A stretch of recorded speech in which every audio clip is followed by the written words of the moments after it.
Hi, guys. Happy Wednesday. Before we start reading chapter 12, let's quickly review what happened at the end of chapter 11. So, Patty was running away from Lieutenant Lightoller, and he ended up down deep in the ship in the engine room, and he was about to get crushed by one of the parts of the engine when we left off. So, here we go, chapter 12. RMS Titanic, Saturday, April 13th, 1912, 10:35 p.m. The huge mechanical appendage swung down through the bottom of its range of motion, passing inches above Patty's cowering form. So he's bent over. Cowering means like you're kind of bent over, squeezed down like a little ball, hiding from something that's dangerous or scaring you. "Come on out, lad," the engineer called. "You can't hide forever." Patty raised his head slightly, casting his eyes over his surroundings. Had he well and truly trapped himself here? The Titanic was so vast and interconnected that there was almost always another path. He spotted it between two support pillars, a small hatch in the forward bulkhead. Even if it had led straight out the side of the hull into the ocean, he had already decided to go there.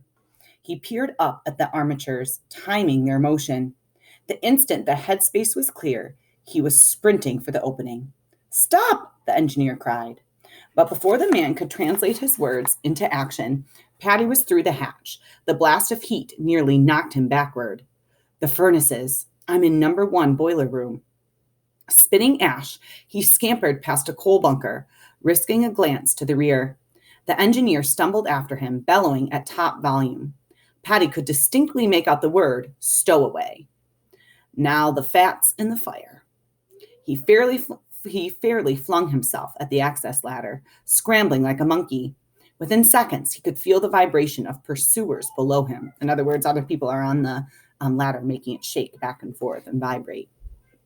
A reaching hand grabbed his boot, and he kicked frantically, making contact with something solid. A muffled cry of pain, and he was free again. He scrambled up on deck and looked around wildly. He was on F now, just aft of the third-class dining saloon. Running along the passage, he glanced over his shoulder and counted 4 crewmen chasing him, the angry engineer followed by 3 stokers.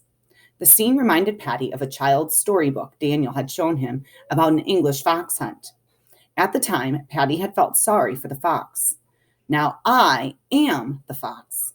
He dashed into the darkened third-class galley, searching for a place to hide. There were nooks and crannies aplenty, but nowhere that he wouldn't be discovered by someone who was looking hard enough. The indecision cost him precious seconds. Indecision means not able to make a decision, right? In can mean not or into. Here it means not making a decision. The indecision cost him precious seconds. The door swung open, slapping against the bulkhead. Bright light from the corridor penetrated the kitchen. There was no time to flee. In another instant, the crewman would be upon him. Acting on pure, mindless instinct, Patty rammed his shoulder into a stack of crates. Falling boxes hit the deck, sending the engineer sprawling. The wooden sides splintered apart, and, all at once, 11 large cantaloupes were rolling across the deck like a wave. A stoker's boot came down on a spinning melon. With a cry of dismay, the man went down, bowling out the 2 pursuers behind him. Patty pounded through the third-class dining saloon, vaulting over long communal tables and benches. Back in the passageways, he felt the difference right down to the tips of his toes, the soft, thick carpeting of a first-class corridor. Some of the Titanic's most luxurious features were on this part of F deck: the heated saltwater swimming pool and the legendary Turkish steam bath. Neither held the slightest interest for Patty now. Escape was his singular thought. He knew where he was hiding without consciously deciding to go there, as if his legs were under the control of a puppeteer. It was the one hiding place aboard ship he'd hoped he'd never have to use. A place so cold, so dark, so dreadful, that it made the hair stand up on the back of his neck just to think about it. Only if there was no other choice, he'd told himself when he'd first discovered it. I wonder where he's going to go that's so cold. Maybe some type of like refrigeration room or something. At a full gallop, he re-entered the working part of the ship, jogging left and right as he made his way toward the prow. He could feel the bulkheads closing in as the hull tapered. He raced through the firemen's quarters, past sleeping stokers, trying his best to skim silently across the deck. When he saw the hatch, he pulled up short, almost choking on the lump that suddenly rose in his throat. The pounding feet in the distance made the decision for him. It was either the misery that lay beyond this hatch or the brig with the murderous Gilhooly's. No contest. So you remember, if he's held in the brig, or kind of like the ship's jailhouse, he would be with the Gilhooly's. He threw open the heavy door to be greeted by a blast of frigid air and the overpowering smell of lubricant. And there it was, the Titanic's anchor chain, a vast pile of enormous black links, each of them nearly Patty's full height. He stepped out onto the curved, stout iron, finding it slick with grease. This was even more dangerous than he'd originally feared. He looked down.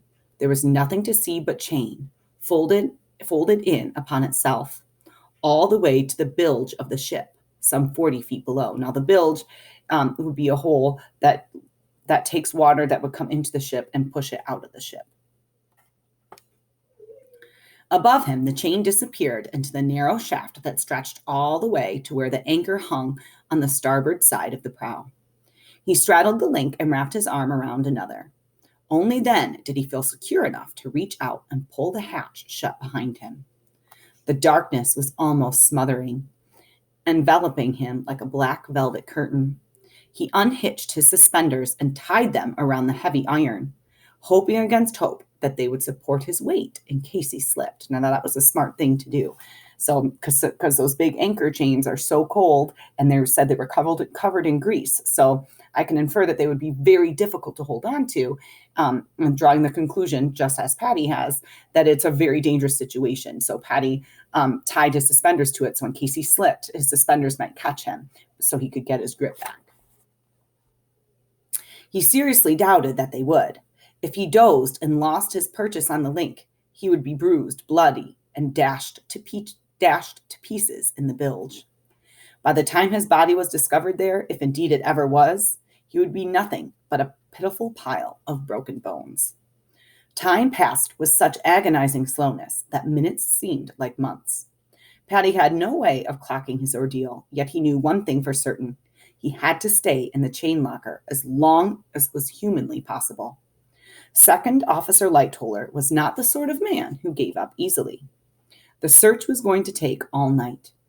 He shuddered, which made the grease run up his arms and down his legs. Patty Burns had survived much in his 14 years, and he was not at all certain he was going to survive this. Thanks, guys.